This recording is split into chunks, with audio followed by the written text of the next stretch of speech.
My why and how I got started. I got started really at the age of 17, where I started working at an administrative office. In my brokerage office, it was in Fort Lauderdale Beach, and I started doing administrative work. Anyhow, I was super excited when I saw a lot of the agents and brokerages working and the interactions with their clients and everything, and I said, you know, I'm going to get my real estate license. I told my broker. He said, well, you have to be 18 first. So I went ahead, I was 2 weeks short of my birthday. I went ahead and signed up for the pre-license course. Knocked it out in a week. We had a week course that time in Florida. So I came back and said, I got it. And immediately there was an investor that was affiliated with a company who's done a lot of transactions and said, I'm going to give you your first deal. And so he gave me my first deal, which was $1.2 million right out the gate. It's a rarity. It doesn't happen like that. I was super excited. So I was able to list and sell 258 acres of land in Orange County, Florida. And that's how I started my work. It synergized me into the industry. I continued to sell residential real estate in Florida. And then, of course, when the market crashed, things got a little tough. And I came here to Atlanta. I started a 9-to-5 job. Not going to be long-winded here because I know everyone has a turn to take. But I started working in the furniture industry, and how I started to build my client base was building a Rolodex of clients who came into the store looking for furniture to purchase, not having the home that they wanted of their dreams, and I was able to build my client base and convert those people into customers, into clients. And when I started to see that my income exceeded, doing real estate part-time was exceeding my full-time income as a furniture salesperson, I went into it full force.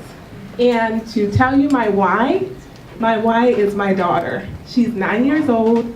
I came here with child, and she's just given me so much motivation.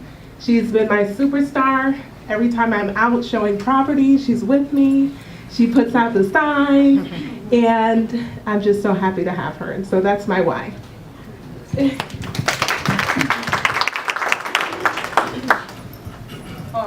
Well, hello everyone. I'm Reponzell. I've been in real estate for 16 years. I started what brought me into real estate. I used to work for Hewlett-Packard. I was a sales rep there. And I knew that there was something else that I could do, get paid for it, and enjoy it. And I would say that every day. There's something out here that I can do, get paid for, and enjoy.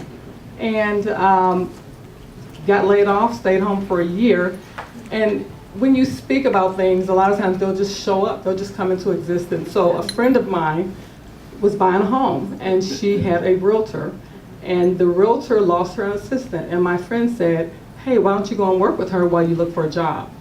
Maybe, I don't know. But I did. So I went to work for the realtor. I was there 2 months and knew that this is what I was supposed to do.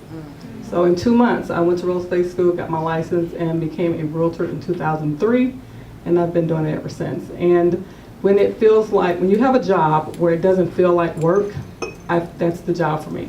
I didn't like going into corporate America every day, 9 to 5 on the interstate. When I'm on the interstate now, if it's 5 o'clock, 6 o'clock, it's okay because I'm leaving from the closing with a check. So it's all good. But, real estate called me. I didn't really go looking for it. I found it, but I'm so happy that I did.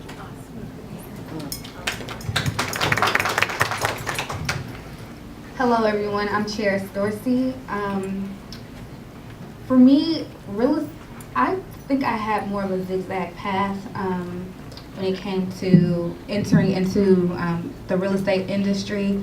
I mean, it was something that was of interest to me, but I honestly was on a completely different track. When I originally started out, I wanted to be an oral maxillofacial surgeon, which, yes, completely different. I shadowed for, I shadowed with a dentist, and, well, yeah. Yeah, and so in the midst of shadowing them, just pulling something super basic, I passed out and discovered I don't like blood. I don't like blood, you know. And then at that point, I had already done research before, and I was like, I don't want a career on the bench doing research. That's just not for me. So. One day I went home and was Googling, like, I think I had a course at that time that was talking about like law. It was like women's health disparities, and there was this big legal component. I was like, I actually like that. So I just went home one night and Googled like careers in the, legal careers. Again, I talk about zigzags because I still didn't end up here with real estate. Somehow I forgot to remove legal from the search engine when I was Googling and typed in fashion, and then a career in fashion law came up. And so here we are at another zigzag. I said, oh, that sounds interesting. I like fashion, and I kind of like the law. So let me go and, see what what careers are out there and what schools even have that offer those courses. And so I found two, which is Fordham and Howard University School of Law. I decided to go to Howard. In the midst of trying to locate internships, I found it difficult to find anything. And the reason why is because they were looking more so for substantive skills. And so it was like fashion was this big, broad, concept, but then you had underneath it all of these other components that went with it.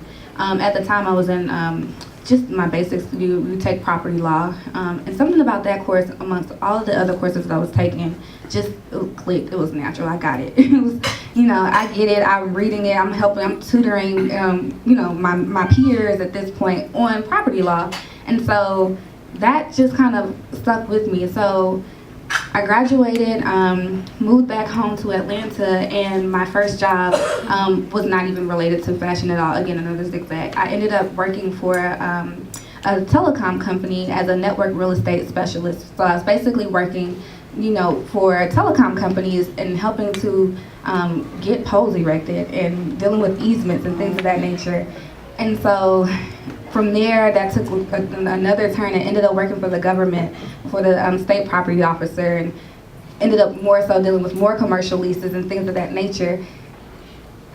I don't think that I ever intentionally got to this point, but at some point I looked up and realized that this was something that was of interest to me. This is something I didn't mind getting up every day to do. It's something I actually, corny enough, like research in my spare time when I'm in bed at night, 2, 3 in the morning, I'm reading up on a case or something about, real estate law or something that's went wrong within that industry. And I took it and ran with it. So I guess my why was bringing it all back full circle was, just being, being a new face. I wanted to be a face. I wanted to, I think about the real estate industry and just being a representative of so many different things, of the youth. I'm a millennial as well. Being a black woman, I wanted to be, someone who helped someone else come in the industry after that and, have an open door and have a resource, because I didn't necessarily, because I went about it in an unintentional way, my mentorship looked a little bit differently, and how I came about mentorship looked a lot differently as well. So that's my why, or how I got here and everything. Hi, my name is Michelle Simpson. Thank you guys for coming. Thanks for having me. Mine is a little similar, where I didn't intentionally get into real estate law. I wanted to do entertainment law, and it was primarily so that a lot of athletes and artists I felt like were taken advantage of, and I wanted to be someone on their team that would make sure they knew what the contracts were and had a handle on what they were signing and what they were getting into. Because it's transactional law, which if people aren't familiar, litigation is everything in court and transactional is everything else, so contracts and registrations and all of that. Every time I would do anything related to entertainment law or learning the skills, there would usually be a real estate component. So whether it was a class, a part of that class, or that kind of major. So I also went to Howard undergrad business school, and there were a number of classes I took that were related to real estate. And I initially thought I wanted to be a real estate investor. I was interested in it more so from the aspect of investment versus actually, representing people. But I was picking up skills through classes on it. When I went to Harvard Law School, they have a clinical, and most clinicals at law schools are litigation based, and they had a clinical that was actually transactional based. And through that clinical, the type of clients we represented were entertainment, business, and real estate. And I fell in love with that mix. For some people, it's kind of like, okay, you sound like you're all over the place when I tell people who I represent, because that's what I do to this day, entertainment, real estate, and business, but it's really all a bunch of contracts. Registrations, everything, they're all pretty much related. A lot of clients I have are in more than one of those, so they start their own business, they're looking to buy property, and then in the Atlanta market, it's a lot of entertainment people who are in the entertainment industry in some aspect. So I just really found like it was a good niche, and then if one market's down, then you kind of have another to fall back on, but I'm using the same similar skills. So that's how I kind of got into it. It was just always hitched on to what I was interested in, and I realized the skill set was the same. And then I would say my why is just, I really like working with people who, so a lot of my clients, outside of residential, so I do residential and commercial.